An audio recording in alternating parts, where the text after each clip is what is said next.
Welcome to Tech My Style. Anand here and I'm back with another video.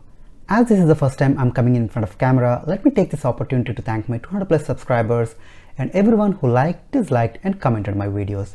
Thank you. Now that I bought a house and have a dedicated space for my work, fun and content creation, I'm finally ready to build my own, no compromise gaming and streaming rig. As always, let's go over the parts first. At the heart of the build, we have the Ryzen 9 5900X processor, which is a 12-core, 24-thread processor with a base clock of 3.7 GHz and a max boost clock of 4.8 GHz.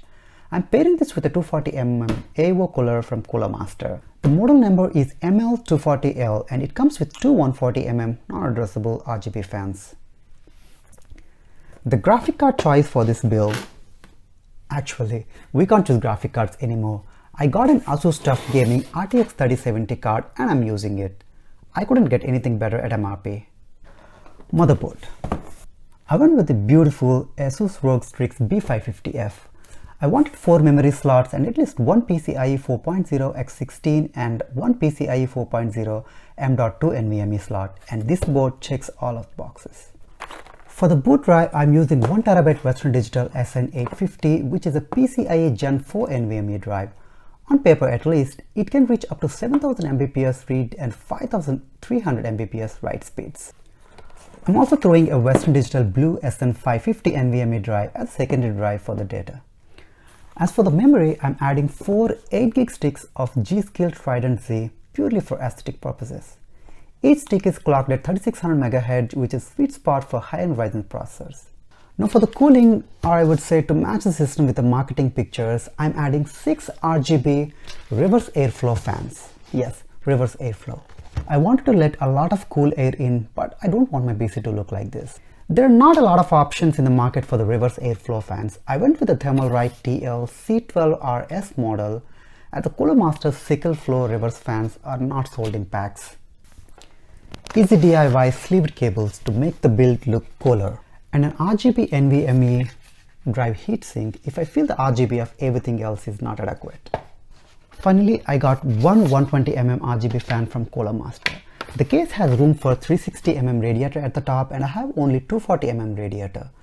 I will have to see how to place this at the same level as the other AIO fans, but we'll see. Of course, I would need a hub for connecting all the fans and the RGB lights. I'm using the Asia House Venom hub, which we can plug in 9 PWM fans and 9 ARGB lights. Last but not the least, 650 watt gold fully modular power supply from EVGA. That's all for the parts. Now I will shut up and play some music while I put everything together. I'll annoy you again with some benchmarks.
Okay, I'm back and let's look at how the PC performed. Starting with the NVMe drive performance. The Western Digital SN850 gave close to 7000 Mbps read and 4200 Mbps write speeds. The SN550 drive showed a 2500 Mbps read and 2000 Mbps write speeds. Moving on to the Cinebench R20 test, the CPU scored 802,065 points. The processor only reached 56 degrees during 100% utilization, as you can see in the Asus Armory Crate dashboard. The PC scored 8,604 points in pass mark tests and 13,840 in 3D mark time spy test. Moving on to the Unigen superpositions test, it scored 18,033 with average frame rate of 134 and GPU reaching maximum of 62 degrees centigrade. With slight overclocking of the GPU, this machine scored 19,260 with average frame rate of 144. Even with overclocking, the GPU reached only 66 degrees temperature. Overall, the PC did well in maintaining nice CPU and GPU temperatures on load. The 6 Thermalright case fans in Intech configuration did help after all. Moving on to some real-world gaming tests, the machine scored 111 frames per second in Division 2. All the tests are performed with 1440p high settings. I got 148 frames per second in Rise of the Tomb Raider, 89 frames in Hellblade: Senua's Sacrifice, 94 frames in Control, and 122 frames in Mad Max. I did some PC VR tests as well using Quest 2 and Airlink. Enabling the performance debug overlay, I can see the Asus RTX 3070 had no trouble reaching 90 frames per second in Hellblade and 72 frames per second in Rise of the Tomb Raider: Blood Ties. I had to bump down the max frames per second in Tomb Raider as I had multiple crashes at 90 frames per second.